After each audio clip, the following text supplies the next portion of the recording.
ನಿನ್ನೆಯಿಂದ ಪ್ರಾರಂಭ ಆಗಿರ್ತಕ್ಕಂಥ ಭಾರತೀಯ ಜನತಾ ಪಾರ್ಟಿಯ ಅಹೋರಾತ್ರಿ ಧರಣಿ ಇವತ್ತು ಕೂಡ ಮುಂದುವರೆದಿದೆ. ರಾಜ್ಯದ ಜನ ಈ ಸರ್ಕಾರದ ನೀತಿಗಳೇನಿದ್ದಾವೆ, ಬೆಲೆ ಏರಿಕೆಗಳೇನಿದ್ದಾವೆ, ಇದರಿಂದ ತತ್ತರಿಸಿ ಹೋಗಿದ್ದಾರೆ. ಹಾಗಾಗಿ ನಮ್ಮೆಲ್ಲ ಪಕ್ಷದ ಮುಖಂಡರು ಒಂದಂತೂ ತೀರ್ಮಾನ ಮಾಡಿದ್ದೇವೆ, ಈ ನಮ್ಮ ಹೋರಾಟ ಬೆಲೆ ಏರಿಕೆ ವಿರುದ್ಧದ ಹೋರಾಟ ಇರಬಹುದು, ಮುಸಲ್ಮಾನರಿಗೆ ಸರ್ಕಾರಿ ಕಾಮಗಾರಿಗಳಲ್ಲಿ 4% ರಿಸರ್ವೇಷನ್ ಕೊಟ್ಟಿರತಕ್ಕಂಥ ವಿಚಾರ, SCP, SP, TSP ಹಣವನ್ನು ದುರ್ಬಳಕೆ, ಇವೆಲ್ಲವನ್ನು ಕೂಡ ರಾಜ್ಯದ ಜನರ ಮುಂದೆ ತೆಗೆದುಕೊಂಡು ಹೋಗಬೇಕು. ಯಾಕೆಂದ್ರೆ ರಾಜ್ಯದ ಜನ ಇವತ್ತು ಆಕ್ರೋಶಿತರಾಗಿದ್ದಾರೆ ಸರ್ಕಾರದ ವಿರುದ್ಧ.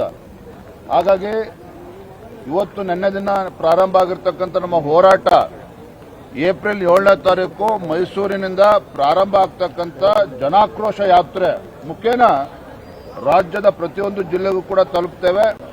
ರಾಜ್ಯದ ಜನರಿಗೆ ಮಂದಟ್ಟು ಮಾಡಿಕೊಡ್ತೇವೆ. ಈ ಸರ್ಕಾರ, ಸಿದ್ದರಾಮಯ್ಯ ನೇತೃತ್ವದ ಕಾಂಗ್ರೆಸ್ ಸರ್ಕಾರ ಯಾವ ರೀತಿ ಹಗಲು ದರೋಡೆ ಮಾಡ್ತಾ ಇದೆ, ಜನರ ಹಣವನ್ನ ಲೂಟಿ ಮಾಡಿ ಜನರಿಗೆ ಬರೆ ಎಳೆದು ನೀವು ಆಶೀರ್ವಾದ ಮಾಡಿ ತಂದಿರತಕ್ಕಂಥ ಕಾಂಗ್ರೆಸ್ ಸರ್ಕಾರ ಯಾವ ರೀತಿ ನಿಮಗೆ ಧೋಖಾ ಮಾಡ್ತಾ ಇದೆ, ಮೋಸ ಮಾಡ್ತಾ ಇದೆ, ಇವೆಲ್ಲವನ್ನು ಕೂಡ ರಾಜ್ಯದ ಜನರ ಮುಂದೆ ನಾವು ಬಿಚ್ಚಿಡ್ತೇವೆ. ಈ ಸರ್ಕಾರದ ನೈಜ ಮುಖವಾಡವನ್ನ ಕಳಿಸ್ತಕ್ಕಂಥ ಕೆಲಸ ಮುಂದಿನ ಒಂದು ತಿಂಗಳು ನಿರಂತರವಾಗಿ ನಾವು ಮಾಡ್ತೇವೆ. ಎಲ್ಲವೂ ಕೂಡ ಕೂತು ತೀರ್ಮಾನ ಮಾಡ್ತೇವೆ. ಎಂಥ ಬಂಡರಿದ್ದಾರೆ ನೀವು ಕೂಡ ಆಲೋಚನೆ ಮಾಡಿ. ಅಂದ್ರೆ ಅಹಂಕಾರದ ಮದ, ದುರಹಂಕಾರದಿಂದ ಯಾವ ರೀತಿ ನಡ್ಕೋಬಹುದು ಅನ್ನೋದಕ್ಕೆ ಇದು ಮತ್ತೊಂದು ನಿಮಗೆ ಉದಾಹರಣೆ ಬೇಕಾಗಲ್ಲ. ಯಾಕೆಂತ ಹೇಳಿದ್ರೆ ಕಳೆದ ವಾರನೇ ನಾವು ತೀರ್ಮಾನ ಮಾಡಿದ್ವಿ, ಅಹೋರಾತ್ರಿ ಧರಣಿ ಮಾಡಬೇಕು ಅಂತೇಳಿ ಪತ್ರಿಕಾಗೋಷ್ಠಿಯಲ್ಲೂ ಕೂಡ ನಾವು ಹೇಳಿದ್ದೇವೆ. ರಾಜ್ಯದ ಜನತೆಗೂ ಕೂಡ ಗೊತ್ತಿದೆ. ನಿನ್ನೆ ನಮ್ಮ ಅಹೋರಾತ್ರಿ ಹೋರಾಟ ಪ್ರಾರಂಭ ಆಗ್ತದೆ ಅಂತ ಹೇಳಿದ್ರೆ ಮೊನ್ನೆ ಸಂಜೆ ಇವತ್ತು ಡೀಸೆಲ್ ಮೇಲೆ ₹2 ಹೆಚ್ಚಳ ಮಾಡ್ತಾರೆ ಅಂತ ಹೇಳಿದ್ರೆ ಇದು ಅಹಂಕಾರ ಅಲ್ಲದೆ ಮತ್ತಿನ್ನೇನು, ದುರಹಂಕಾರದ ನಡೆ ಅಂತ ಹೇಳಿದ್ರೆ ಮತ್ತಿನ್ನೇನು ಹೇಳಕ್ಕೆ ಸಾಧ್ಯನವಾಗದ್ರೆ? ಅರೆ ಬಡವರು ಇವತ್ತು ಕಂಗಾಲಾಗಿದ್ದಾರೆ. ನೀವು ₹2 ಡೀಸೆಲ್ ಮೇಲೆ ಜಾಸ್ತಿ ಮಾಡಿದ್ರೆ ಎಲ್ಲ ಸಾಮಾನ್ಯ ಜನರು ಬಳಸ್ತಕ್ಕಂಥ ಪದಾರ್ಥಗಳ ಒಂದು ದರ ಆಕಾಶಕ್ಕೆ ಇರ್ತದೆ. ರೈತರಿಗೆ ತೊಂದರೆ ಆಗ್ತದೆ. ರೈತರು ಟ್ರ್ಯಾಕ್ಟರ್ಗೆ ಡೀಸೆಲ್ ಉಪಯೋಗಿಸ್ತಾರೆ, ಹೊಲ ಗದ್ದೆಗಳಲ್ಲಿ ಮೋಟರ್ಗೆ ಡೀಸೆಲ್ ಉಪಯೋಗಿಸ್ತಾರೆ. ನೀವೇನೋ ಬಹಳ ನನಗೆ ದುರಂತ ಅಂತ ಹೇಳಿದ್ರೆ ಸಿದ್ದರಾಮಯ್ಯನವ್ರ ಬಗ್ಗೆ. ಯಾಕೆಂತ ಹೇಳಿದ್ರೆ ಇವತ್ತು ನಮ್ಮ ಬಸವರಾಜಣ್ಣ ಎಲ್ಲ ನಮ್ಮ ಮತ್ತಿಮೋಡು ಎಲ್ಲರೂ ಕೂಡ ಇದ್ದಾರೆ.